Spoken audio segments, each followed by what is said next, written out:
nous avons une mitzvah. D'après certains, une mitzvah de la Torah, d'après la majorité des décisionnaires halachiques, une mitzvah des Rabbanan de nos jours, de compter la mitzvah du Homer. Pendant 49 jours, nous allons compter chaque jour, à la fin de chaque semaine, donc nous allons compter une semaine, 2 semaines, pour arriver à Shavuot. Dans la bracha du Homer, nous faisons une bracha qui porte, a priori, à une certaine question. On dit Baruch ata Hashem Elokeinu melech haolam Asher kideshanu, qui nous a sanctifiés, vetzivanu, ordonné, al sefirat haomer, sur le compte du Homer.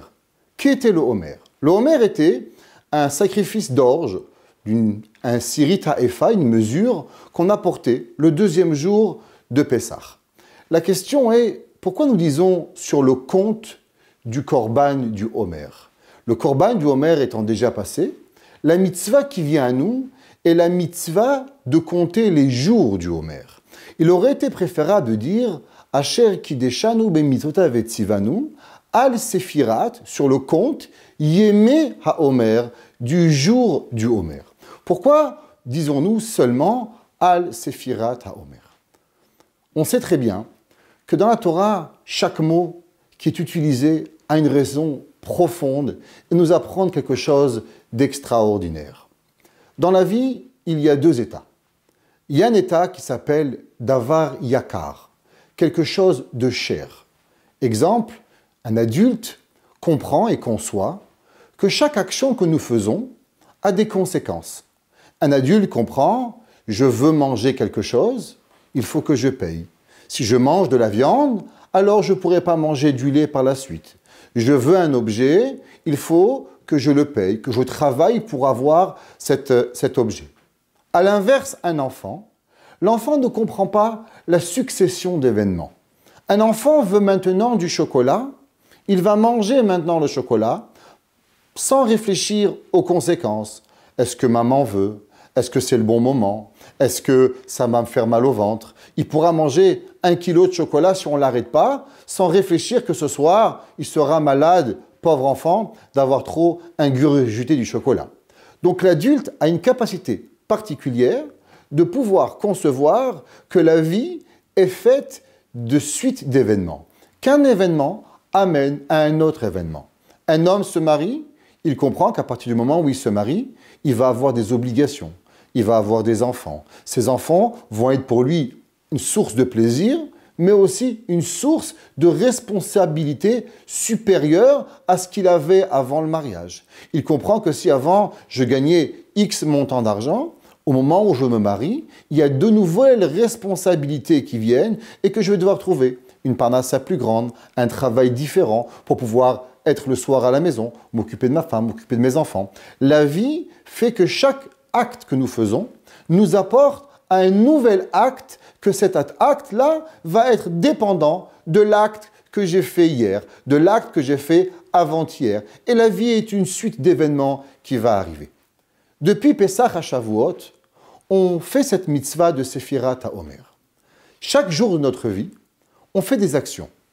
Beaucoup de monde, quand ils voient leur vie, ils voient des événements qui ne sont pas connectés l'un avec l'autre. Hier, j'ai fait ça. Aujourd'hui, je fais ça.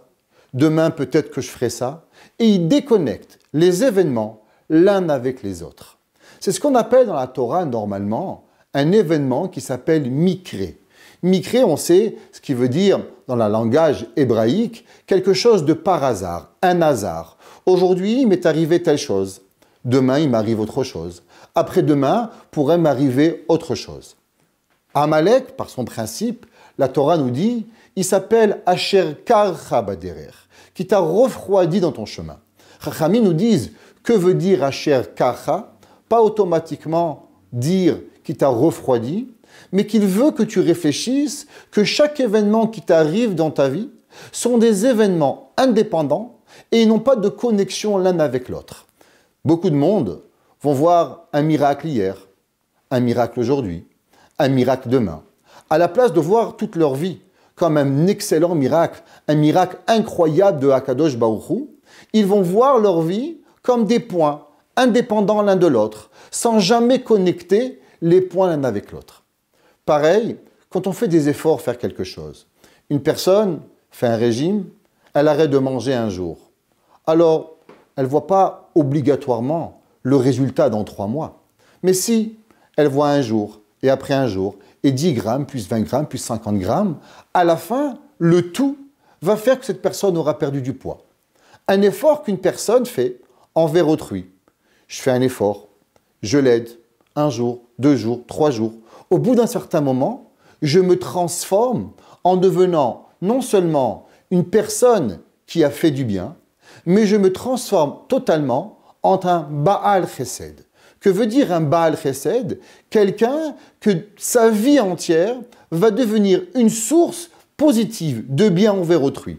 Avraham Avinu représente le Chesed. Que veut dire que Avraham représente le Chesed? Nous faisons nous aussi du Chesed. Nous aidons nos voisins, nous aidons nos parents, nous aidons nos amis. Mais Avraham Avinu, ce n'était pas seulement des actes de bonté indépendants l'un de l'autre. Avraham Avinu, sa vie entière, depuis qu'il se lève jusqu'au moment où il se couche, sa vie fonctionnait à vouloir connecter chaque action de bonté avec une prochaine action de bonté. Que chaque jour de sa vie, il y a une continuité en ce que j'ai fait hier à ce que j'ai fait aujourd'hui. La valeur numérique du mot Omer en hébreu est la valeur numérique de 310, qui est la même valeur numérique que Yakar, quelque chose qui est cher. À l'opposé, quelque chose qui est dans le hasard, c'est Keri, les mêmes lettres que Yakar. La seule différence, c'est la permutation des lettres. La Torah nous demande, en Pessah et Shavuot, nous avons 49 jours. Dans ces 49 jours, chaque jour, nous devons travailler sur une de nos midotes, sur une de nos actions, sur un moment de notre vie à réfléchir, qu'est-ce que je veux changer? La question que la personne va se dire, ok, aujourd'hui je fais du bien, et demain? Quel est le rapport entre aujourd'hui et demain? La Torah te dit, si tu veux véritablement arriver à Shavuot, tu dois comprendre un message. Le message de la Torah que nous passons, de Mitzraïm, de l'Égypte, au passage de l'homme qui va recevoir la Torah, où le peuple juif va faire un bond dans l'histoire qui a appris aux autres nations des millénaires de comprendre Tsar Balechaim, respect de soi, ne pas voler. Chachamim nous disent que ce que la Torah nous a donné en un jour, il a fallu aux nations du monde des millénaires pour pouvoir comprendre. Mais comment, en un jour, je suis capable de me transformer et de comprendre ce que les autres mondes ont pris des millénaires à comprendre? Et la réponse, c'est simple. C'est que depuis Pessah à Shavuot, il n'y a qu'un seul message qu'on doit obtenir. Et on doit se rappeler la conséquence des actions. Avoir ce qu'on appelle en hébreu une hamshacha, une continuité dans ce que l'on fait. Le valeur numérique de 310, c'est la même valeur numérique que yesh, il y a.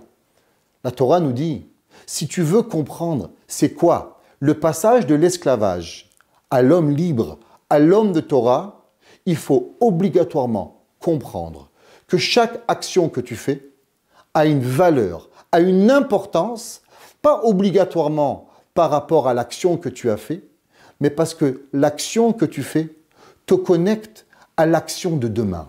Et l'action de demain va te connecter à l'action d'après-demain. C'est pour ça qu'on dit Baruch Ata Hashem, Al Sefirat HaOmer. Sur le compte, c'est quoi le Homer? Le Homer représente la chose qui est chère. Et qu'est-ce qui est cher à nos yeux? Quelque chose qui a une valeur, quelque chose qui est yesh, quelque chose qui a. Chaque jour, on doit se rappeler, dans le bon ou dans le moins bon, quand je fais quelque chose, une conséquence va venir. Dans le bon, j'ouvre une porte vers le bon, vers le moins bon aussi. La Torah nous dit, tu veux savoir c'est quoi recevoir la Torah, le message de la Torah, la conséquence de nos actions. Très souvent, je peux faire aujourd'hui qu'une petite action. Je pourrais penser, me dire, mais c'est quoi? La Torah te dit, Lo alecha hamelacha ligmor, c'est pas à toi de terminer. Aujourd'hui, tu peux faire petit, eh bien sache, l'action d'aujourd'hui te permettra que demain, tu seras capable d'en faire plus. Et après-demain, encore plus, jusqu'à ce que tu vas devenir une personne totalement différente de ce que tu es, juste en comprenant que chaque jour est associé au jour du demain et au jour du passé, alors automatiquement j'ai le yesh, et quand j'ai le yesh, alors j'ai le yakar, la chose qui est chère, et je peux devenir de l'homme esclave que j'étais à l'homme libre que je suis à travers la Torah.